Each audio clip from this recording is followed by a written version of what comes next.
La Baba Yaga, conte russe, avec Lilou, Théo, Jeanne, Camille, Lucas, Margot.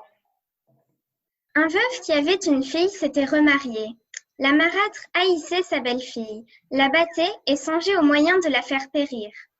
Un jour que le père était sorti, elle lui dit « Va trouver ta tante, ma sœur, et prie-la de te prêter une aiguille et du fil. Je veux te faire une chemise. » Cette tante était Baba Yaga, la sorcière aux pieds osseux. La jeune fille n'était pas sotte. Elle a d'abord trouvé sa vraie tante, et celle-ci lui dit ce qu'elle avait à faire quand elle arriverait chez Baba Yaga.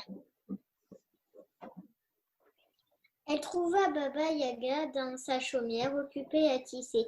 « Ma mère m'a envoyé te prier de lui prêter une aiguille, du fil pour me faire une chemise. » Viens, assieds-toi et tisse. La jeune fille s'assit auprès du métier. La Baba Yaga sortit et dit à sa servante: Va chauffer un bain et lave-moi ma nièce. Fais bien attention, je veux la manger à mon déjeuner. La jeune fille, entendant cela, faillit mourir de peur. Elle va prier la servante. « Ma bonne amie, allume le bois, mais verse l'eau dessus. Apporte l'eau dans une crible. » Et elle alla lui donner un mouchoir. La Baba Yaga attendait. Elle vint à la fenêtre et demanda: « Tisses-tu, ma chère enfant ? » « Je tisse, ma chère tante. » La Baba Yaga s'éloigna, la fille donna au chat un morceau de jambon et demanda « N'y a-t-il pas un moyen de sortir d'ici ?» « Oui, dit le chat, voilà un peigne et une serviette.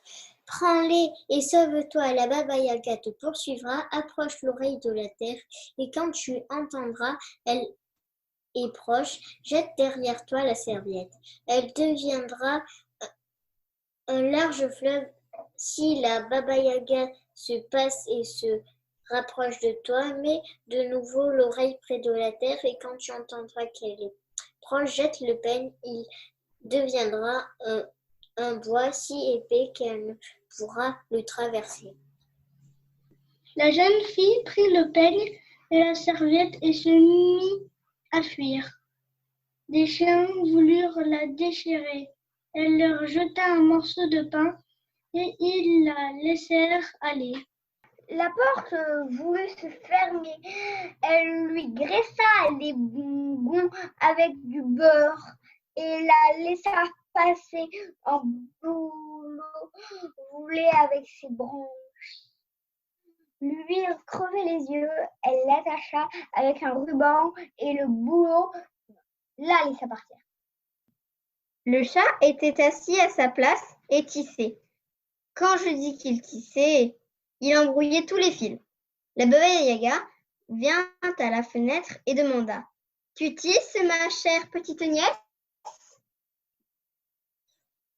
« Je tisse, ma chère tante, répondit maladroitement le chat. La Baba Yaga se précipita dans la chaumière, vit que la jeune fille était partie. Elle se mit à battre le chat et à l'injurier, en lui reprochant de n'avoir pas creusé les yeux de la fillette. « Il y a bien longtemps que je te sers, » répondit le chat. « Tu ne m'as pas seulement donné un os, elle m'a donné du jambon. » Elle se fâcha contre les chiens, la porte, le boulot et la servante, grondant et frappant à qui mieux, les chiens répondirent: « Il y a bien longtemps que nous te servons, tu nous as jamais donné une croûte de pain brûlé, elle nous a donné du pain. » La porte dit: Voilà bien longtemps que nous te servons, tu n'as jamais mis d'eau à nos gonds, et elle y a mis de la graisse. Le boulot dit: Voilà bien longtemps que tu te sers, tu ne m'as même pas noué avec un fil, elle m'a noué avec un ruban.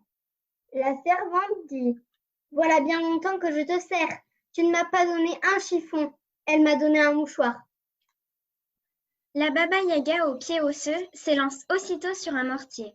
Elle le met en mouvement avec un pilon, elle efface ses traces avec un balai, elle se précipite à la suite de la jeune fille. La jeune fille met son oreille contre terre et entend venir la vieille. La voilà qui approche. Aussitôt, la fillette jette sa serviette. Une large rivière se met à couler. La Baba-Yaga arrive à la rivière et ses dents grincent de fureur. Elle revient à la maison, ramène ses taureaux et leur fait boire la rivière. Elle se remet à poursuivre la jeune fille. La jeune fille applique l'oreille contre terre et entend que la Baba-Yaga approche. Elle jette le peigne, surgit une forêt dormante et épaisse. La Baba-Yaga essaye de la détruire avec ses dents, mais elle a beau forcer, elle est obligée de retourner en arrière serpente. Cependant, le père était rentré chez lui et demande « Où est ma fille ?» Elle est allée chez sa tante, répondit la marâtre. Peu de temps après, la fillette arriva. Où as-tu été demanda son père. Ah, mon petit père, maman m'a envoyé chez ma tante demander du fil et une aiguille pour coudre une chemise. Et ma tante Baba-Yaga a voulu me manger. Comment tu t'es échappée, ma fille? Comme ceci et comme cela. Elle raconta toute l'histoire. Le père, quand il eut appris cela, se fâcha contre sa femme et la tua. Puis il se mit à vivre avec sa fille. Ils vécurent heureux et en joie. J'ai été chez eux. J'y ai bu de l'hydromel et de la bière. Ça me coulait dans la barbe, mais ça n'entrait pas dans ma bouche.